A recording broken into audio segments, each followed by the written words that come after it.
Assalamualaikum warahmatullahi wabarakatuh. Bismillah walhamdulillah wassalatu wassalamu ala rasulillah wa ala alihi wa sahbihi wa mawalah. Amma ba'd. Siyadatul habaib asy-syurafa wa sa'adatul ulama'il fudala wa jami'il hadirin wal hadirat al ahibba'il a'izza rahimakumullah. Fi hadhihi al munasabati as-sa'idah la ansa an usiyakum jami'an wa nafsi bitaqwallah wa bita'ati rasulillahi sallallahu alaihi wa alihi wa sahbihi wa sallam. فنسأل الله سبحانه وتعالى أن يهدينا إلى صراطه المستقيم ويجعلنا من المتقين ويدخلنا جنته جنة النعيم والحمد لله رب العالمين. تقبل الله منا ومنكم فتقبل يا كريم. Setelah puja dan puji kita panjatkan bagi Allah Jalla Jalaluh, setelah solawat dan salam kita sampaikan untuk Nabi kita tercinta Sayyiduna Muhammad beserta para keluarga dan para sahabatnya, maka dalam kesempatan ini saya ingin menyampaikan apresiasi dan penghargaan yang tinggi khususnya kepada segenap panitia penyelenggara yang telah bekerja keras mengorbankan waktu, tenaga, pikiran, harta benda untuk mensukseskan acara ini, termasuk semua pihak yang membantu kelancarannya, baik dari kalangan ulama yang telah mengerahkan jamaah dan para santrinya, majelisnya dari mana-mana, begitu juga dari kalangan umara yang telah menggerakkan daripada aparatur negaranya untuk bisa mempermudah daripada berjalannya acara ini, termasuk para dermawan yang ikut membantu daripada terselenggaranya acara ini.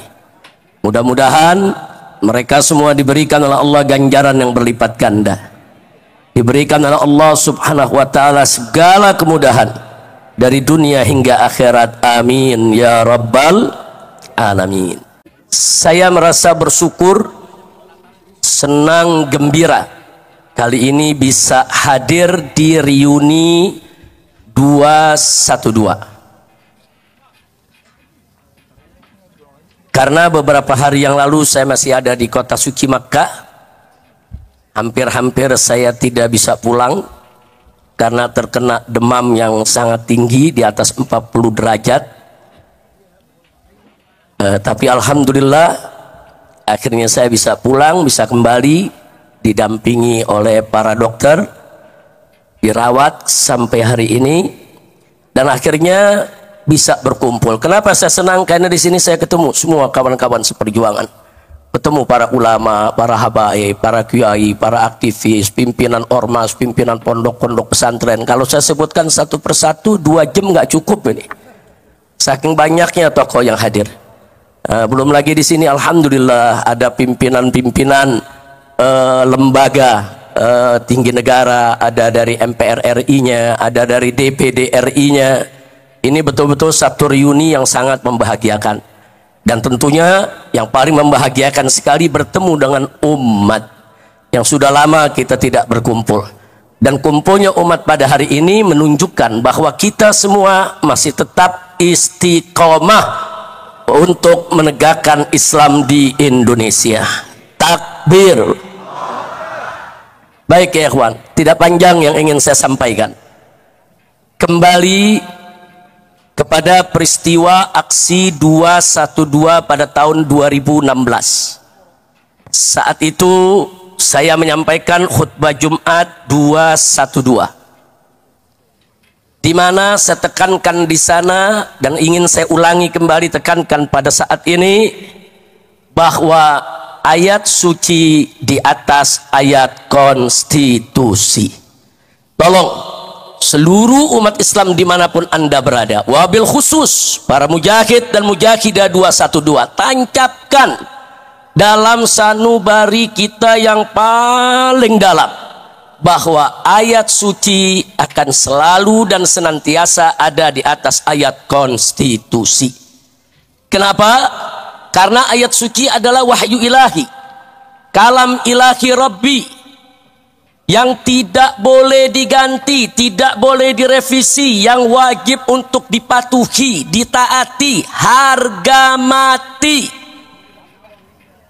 Sedangkan ayat konstitusi adalah produk akal basyari, hasil musyawarah sesama manusia dengan menggunakan pengetahuannya yang wajib sejalan dengan ayat suci. Tidak boleh ada ayat konstitusi dimanapun, kapanpun yang bertentangan dengan ayat suci, ya kawan. Karena itu saya tekankan sekali lagi pada saat ini, jangan pernah mundur untuk menegakkan Islam, jangan pernah mundur untuk menegakkan hukum Allah, jangan pernah mundur untuk bagaimana kita berjuang agar NKRI berdiri atas dasar hukum Allah, saudara, yang diridhoi oleh Allah Subhanahu wa taala dan Rasulnya. Amin ya rabbal alamin. Siap berjuang? Siap berjuang? Baik. Berikutnya sesuai dengan tema bahwa reuni 212 kali ini yaitu bertemakan revolusi akhlak untuk menuju Indonesia berkah dan Palestina merdeka. Indonesia berkah, berkah, saudara.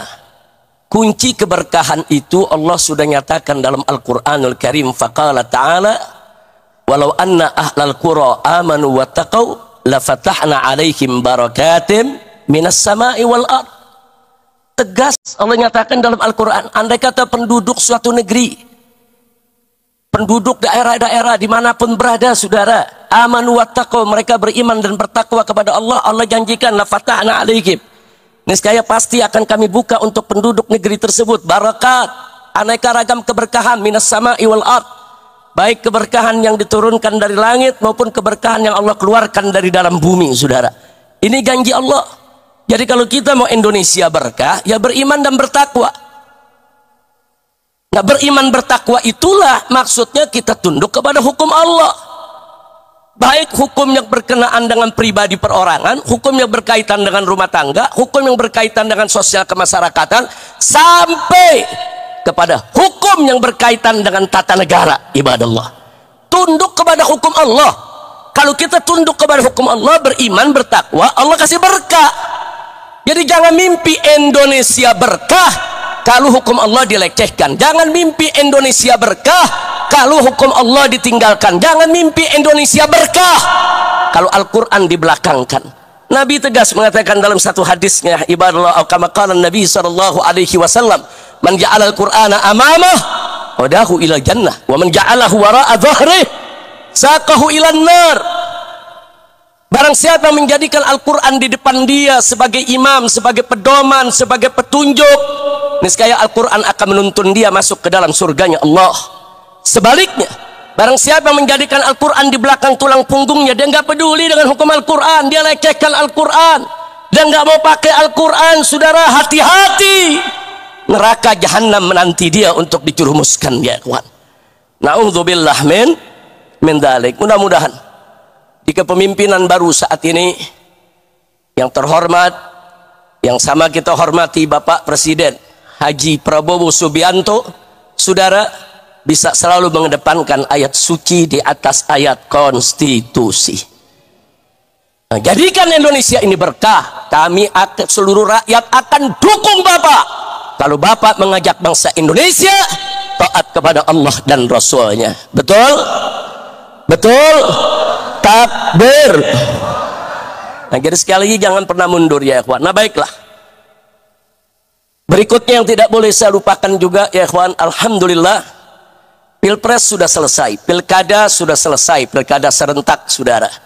Jadi jangan lagi ke depan ini, baik Pilpres maupun Pilkada, memecah belah kita.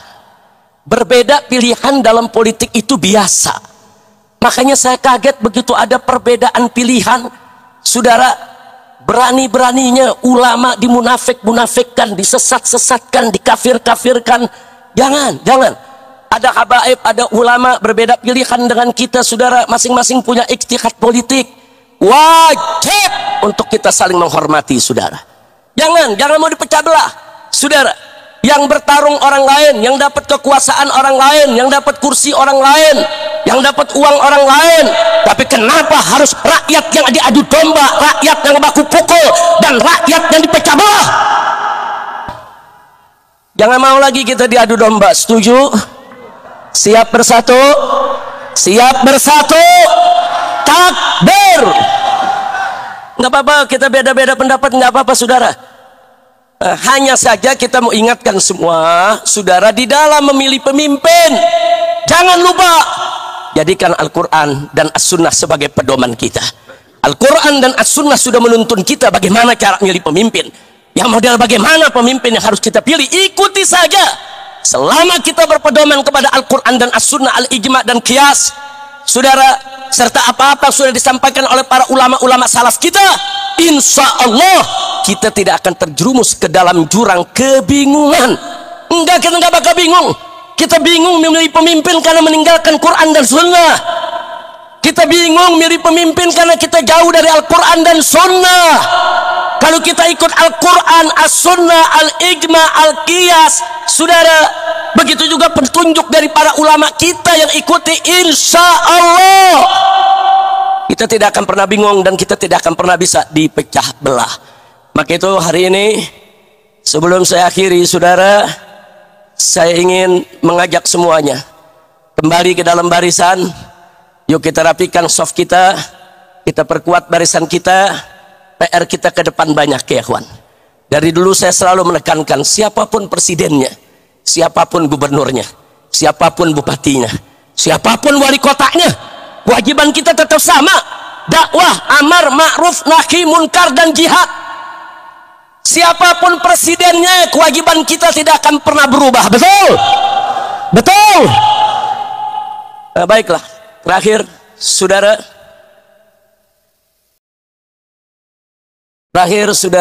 yang ingin saya ingatkan di sini, bahwa penegakan hukum di Indonesia yang carut marut selama ini, saudara, khususnya dalam satu dekade 10 tahun terakhir, saudara, demokrasi dirusak, hukum ditabrak, korupsi merajalela, judi di mana-mana, hancur-hancuran ini negeri, saudara. Maka itu saya berharap mereka-mereka yang telah merusak negeri ini selama 10 tahun jangan dibiarkan. Tapi mereka harus dituntut pertanggungjawabannya. Setuju? Maka itu saya minta dengan tulus, dengan sangat hormat kepada yang kami hormati Bapak Presiden Haji Prabowo Subianto.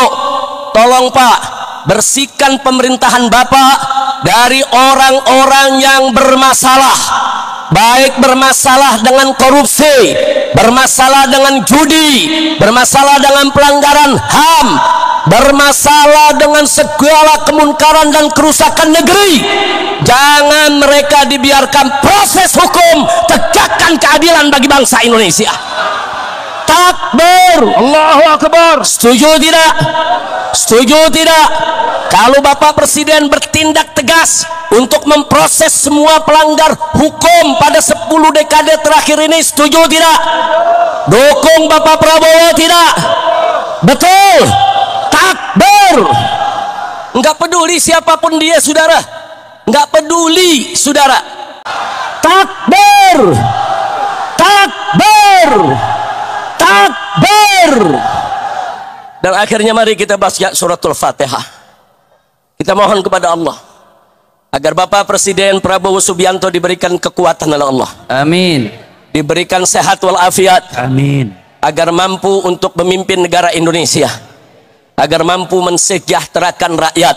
Amin. Agar mampu terus menjaga keharmonisan hubungan antara umara dengan ulama. Amin. Dan kita mohon kepada Allah bi barakatil Fatihah. agar pemerintahan Prabowo ini dibersihkan dari orang-orang bermasalah, orang-orang yang selama ini bikin susah rakyat, orang-orang saudara yang melanggar HAM, yang terlibat pembunuhan, terlibat korupsi. Kita mohon bimu'jizatil Fatihah agar mereka disingkirkan oleh Allah sejauh-jauhnya dan dihancurkan oleh Allah sehancur-hancurnya, sehingga Bapak Presiden Prabowo dan kabinetnya ke depan saudara bisa memimpin negara ini dengan baik tanpa diganggu lagi oleh orang-orang yang selama ini memang selalu menjadi sumber masalah. Ala hadhihi niyah wa likulli niyatin salihah wa Allah subhanahu wa ta'ala an yubarik li hadhihi bilad wa an yubarik li rais hadhihi bilad wa an yubarik li ra'iyyati hadhihi bilad wa an yaj'al hadhihi bilad biladan islamiyatan aminatan mutmainnah ghaniyatan ma'muratan mardiyatan 'indaka bi rahmatika ya arhamar rahimin ya rab. Wa ila hadratin nabi sallallahu alaihi wasallam bisiril Fatihah. A'udzu billahi minasyaitonir rajim. Bismillahirrahmanirrahim. Alhamdulillahi rabbil alamin arrahmanir rahim maliki yaumiddin. Iyyaka na'budu wa iyyaka nasta'in ihdinas siratal mustaqim. Siratal ladzina an'amta 'alaihim ghairil maghdubi 'alaihim waladdallin. Mudah-mudahan digabul oleh Allah Subhanahu wa taala.